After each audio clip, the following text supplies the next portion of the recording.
मेरे पापा फौज से रिटायर हो चुके हैं, पर कुछ कहानियां हैं फौजियों की जो कभी रिटायर नहीं होती। और अपने पापा को देखकर ऐसा लगता है कि एक फौजी की ज़िंदगी में क्या कुछ नहीं हो सकता। और चट्टान को बाहर से देखने वालों को उनके भीतर का दर्द पता नहीं होता। प्यार तो बहुत है दिल में, पर बताएं कब, टाइम दे ही नहीं पाते फैमिली को। छुट्टी ख़त्म हो जाती है साहब, पर ड्यूटी ख़त्म नहीं होती। और उनकी काउंटिंग तो हमेशा चलती है, चाहे वो घर पे रहें या बाहर। फेस्टिवल और फैमिली का किस्सा बस यूँ समझ लीजिए कि कैलेंडर के कुछ दिन हैं जो उनके लिए नहीं बने, क्योंकि मेरे पापा देश के लिए बने।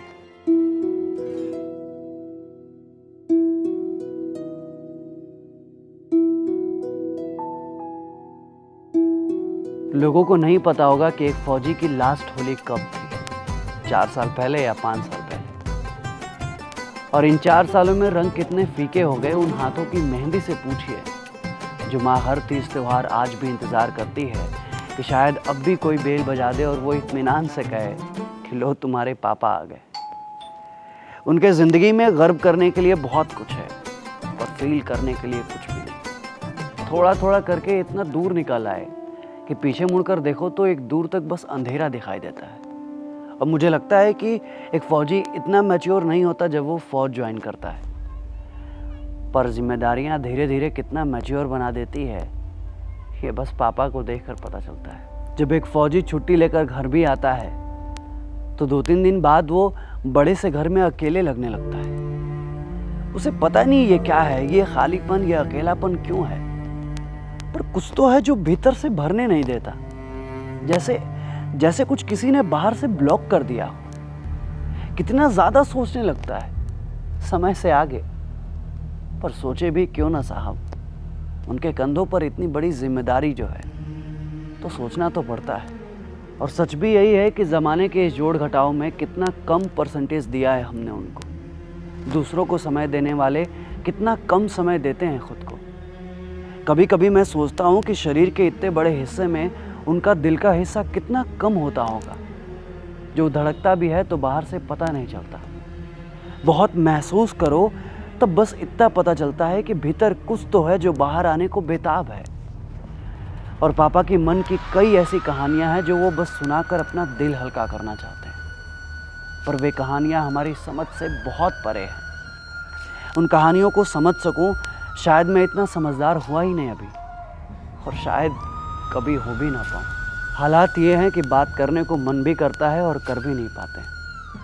बहुत सी ऐसी बातें हैं, पर किससे कहें। बहुत लंबी कहानी है साहब, शायद ये 2 GB में ख़त्म हो सके। क्योंकि एक सोल्जर ना प्यार को जीता है, वो प्यार शो नहीं कर पाता। और आज भी सोल्जर की कहानी दिलों में दब के रह जाती है। देश, आई कार्ड और प्यार कैसे संभाल कर रखा जाता है, कोई एक सोल्जर से सीखे। ज़माने को सोल्जर से सीखना चाहिए कि दिल और जान कैसे आई कार्ड में संभाल कर रखा जाता है। समय कब और कैसे निकल जाता है किसी को कुछ भी नहीं पता साहब। कुछ यादें हैं जो सिमट कर रह गई हैं पुरानी तस्वीरों में, कुछ बातें हैं जो छप गई हैं दिलो दिमाग में। उम्र के इस दहलीज पे उनके लिए भूलने को बहुत कुछ है, पर याद करने को कुछ भी नहीं।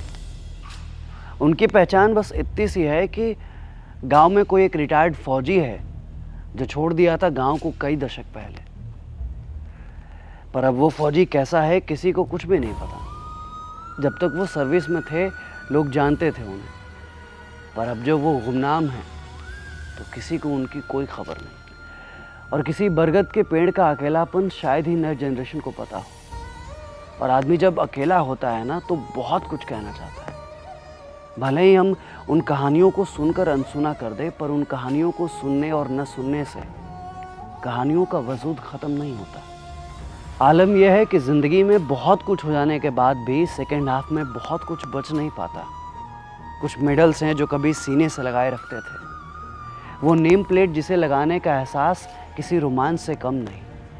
वो ड्रेस, वो ज़िंदगी, वो सेक्रीफाइस, मानो फर्स्ट हाफ फिर से जम्मू पंजाब की ओर बुलाता है। वो राजस्थान की रेत, वो दिल्ली की सर्दी, मानो आज भी पुरानी कहानियाँ कहने को बेताब है। जानते हैं साहब, दुनिया कितनी बदल गई है, पर आज वो वही कांस्टेंट है अपने मूल्यों और आदर्शों के साथ। और आज भी जब उन चिट्ठियों को पढ़ता हूँ जो पापा संभाल कर रखते हैं, तो आज भी आंखें ठहर से जाती है उनके शब्दों पर, जिन्हें बहुत सजावटी ढंग से दिल और फील दोनों के साथ लिखा करते थे।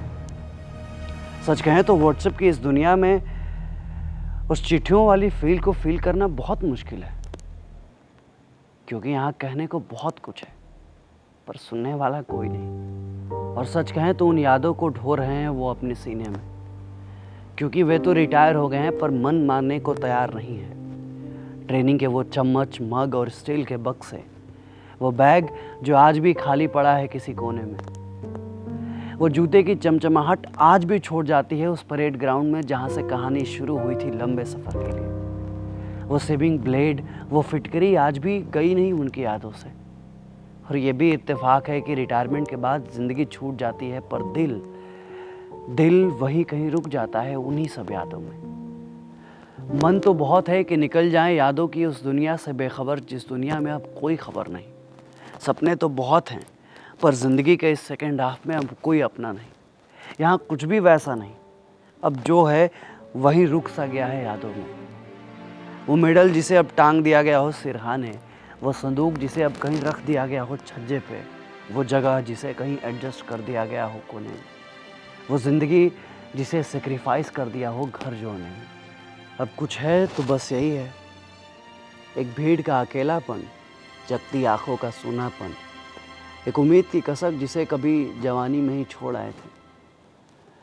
सच कहे तो शेयर करने को बहुत कुछ है, पर शेयर करने को कोई तैयार ही नहीं।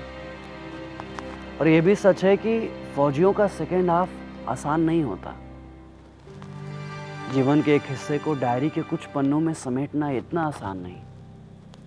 वैसे आसान तो यहाँ कुछ भी नहीं, पर यादों का रह जाना, इससे भारी दुनिया में और कुछ नहीं। अपना भी ज्वाइनिंग लेटर आने वाला है। इंतजार है कि कब मैं पापा की तरफ फौज का हिस्सा बनूं। और जितना मैंने फौज को समझा है, उससे मुझे यही लगता है कि फौज से अच्छी कोई नौकरी नहीं, फौजियों की ड्रेस से अच्छा कोई ड्रेस नहीं, और फौजी से अच्छा कोई इंसान। जय हिंद।